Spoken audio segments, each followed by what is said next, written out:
But let's now examine our thoughts. Because we need to relearn how to see women. Because quite simply, for any of this to work, men specifically have to do the hard work of relearning how to view women, especially their sisters in Christ. And developing new kingdom categories for women takes discipline, a lot of discipline. And counteracting the immense media onslaught that teaches us how to objectify women takes commitment, a lot of commitment. Superficial and self-fulfilling fantasy views of women are learned, and they can be unlearned. These views were taught to us by the culture we live in. They can be replaced by views from the new kingdom we now belong to. New eyes to see, new hearts to love. But the lifetime of conditioning that has led to such twisted views of women and sex is not easily put aside.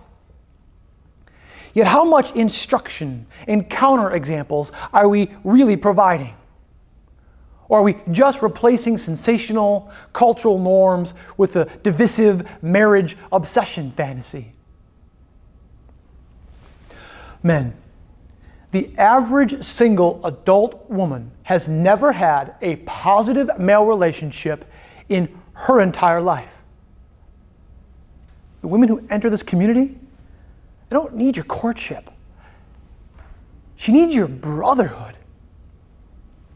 Think about all those women who have never had anyone treat them as a loving brother would, never objectified, judged, or rejected. How much do they need men like that in their life?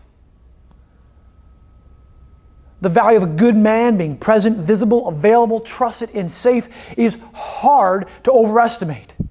Don't you want to have that capacity? Well, it takes work to develop that character, and at no small amount of personal cost. But men need to learn what a beautiful woman of God even looks like. And no, I don't just mean Proverbs 32. The broader culture and our dating-obsessed subculture has taught us a warped sense of beauty and desire, a twisted fantasy. We must replace that worldly fantasy for something God has declared to be real and eternal. And again, not conforming to the patterns of this world sometimes includes so-called Christian subcultures. Relearning how to see women includes counteracting that well-intentioned but ultimately harmful advice that tells men to see a woman as someone else's wife or daughter. No, men, she is your sister. But what's more, a woman's identity, worth, or value is rooted in being a complete person created by God. Her personhood is independently and immutably given to her. Not because she is someone else's anything.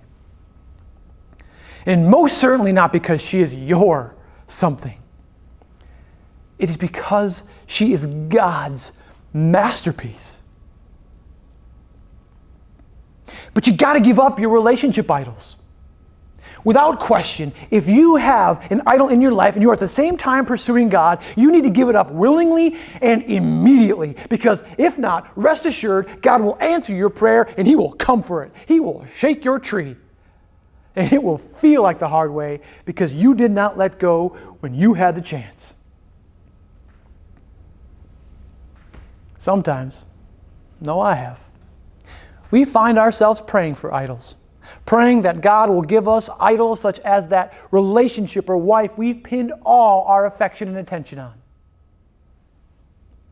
How do you think that's going to work out? You also got to give up on feeling owed anything. Because of all the things I've learned the hard way, this one is number 3. God does not owe me anything. Ends and means thinking is just another thief of joy. Stop treating your submission to Christ as half of an unspoken deal with God and then being upset when God doesn't meet the end that you projected onto Him. There is no if I live this way or do things just right, then God will grant me the perfect woman or marriage or anything else for that matter. It's idolatry. It's the evangelical Christian version of Islam's 72 virgins waiting for them in paradise.